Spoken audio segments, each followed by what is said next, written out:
Only a foolish person will take a visitor that you suspect to be a thief and take him to where you keep your money and your ATM and your jewelries and say, just sit here and wait for me. I'm traveling somewhere and I'll return back. Is that how much you hate yourself?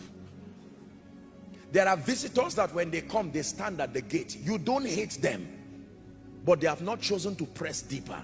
So you, what are you looking for? Okay, this and that and that. All right, you give to them at the gate. There are others who may enter into the house and stay outside. You will honor them by bringing a seat and say, please sit outside.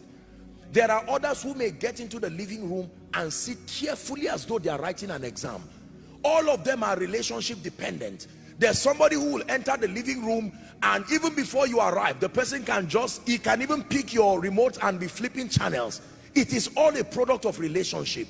And yet there are few, very few, who can even come and meet you in your room and say, how are you? They can even be helping you dress your clothes while you are not there. It is relationship dependent. So don't you give God the relationship of a stranger and expect to be at the inner court of the spirit.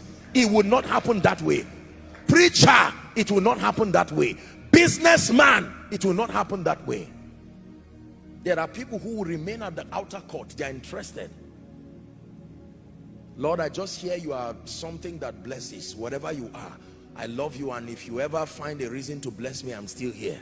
Outer court. There are others who will push his hand and say, I'm looking for your heart. Do you know there are people who, they are not the owners of your house. They don't live in your house, but you are so close you can give them the spare key. Have you seen people like that? To the point that you can call them and say, where are you? Okay, enter my house, go to my bedroom, open a drawer there, you will see some money or something, pick it up. Have you seen it? Yes, sir. You are talking, you have that confidence. That's why God can trust certain people with graces. And you are wondering, is God not afraid?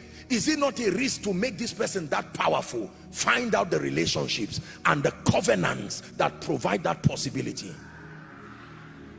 I love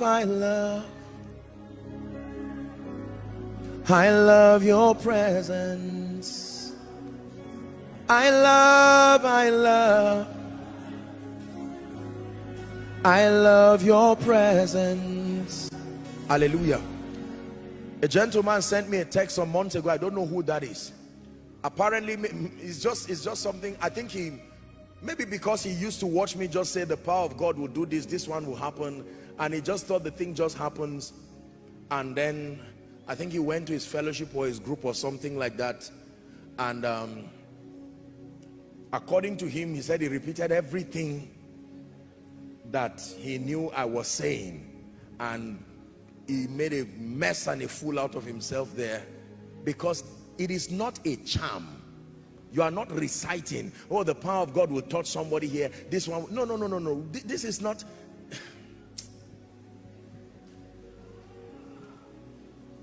I am Gabriel that stands in the presence. Do you know what that means? Gabriel is saying, if I've come to destroy you, Zechariah, are you saying the eye of God did not see it? I am Gabriel, man of God, preach standing in the presence. Businessman, do business standing in the presence. And watch what happens to your life.